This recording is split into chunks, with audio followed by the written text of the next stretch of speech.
તાજેતરમાં હારૂન ઇન્ડિયા દ્વારા ભારતના ધનાઢ્ય વ્યક્તિઓની નવી યાદી જાહેર કરવામાં આવી છે, જેમાં કાંકરેજ પંથકના ઉંદરાના વતની અને અમદાવાદના ઉદ્યોગપતિ જયેશભાઈ ચીનુલાલ શાહ એ પોતાનું નામ 1564મો ક્રમ પર પ્રાપ્ત કરીને ગૌરવનો નવો ઇતિહાસ રચ્યો છે.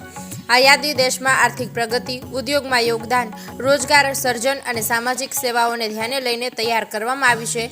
જયેશભાઈએ વર્ષોથી લક્ષ્મી ગ્રુપના બેનર હેઠળ પોતાની મહેનત, દ્રઢ નિશ્ચય અને ઉદ્યોગ સાહસિક દ્રષ્ટિકોણથી અમદાવાદના બિલ્ડર જગતમાં મહત્વનું સ્થાન મેળવ્યું છે. તેમની કંપની Laxmi Gold Orna House Limited એ માત્ર સ્થાનિક સ્તરે જ નહીં પરંતુ રાષ્ટ્રીય અને મહત્વપૂર્ણ ઉપસ્થિતિ નોંધાવી છે. તેમના આ સિદ્ધિ માટે પરિવાર, મિત્રો અને સહયોગીઓએ હાર્દિક અભિનંદન પાઠવ્યા છે. સમાજના યુવાનો માટે તેઓ પ્રેરણા સ્ત્રોત બની રહ્યા છે કે મહેનત અને ઈમાનદારીથી કોઈ પણ સપનું પૂરું થઈ શકે છે. જયેશભાઈને આ ગૌરવપૂર્ણ સિદ્ધિ બદલ હાર્દિક શુભેચ્છાઓ અને શુભકામનાઓ પાઠવવામાં આવે છે. તેઓ વધુ પ્રગતિ કરે અને દેશના વિકાસમાં મહત્વપૂર્ણ ફાળો આપતા રહે તેવી સૌની શુભેચ્છા.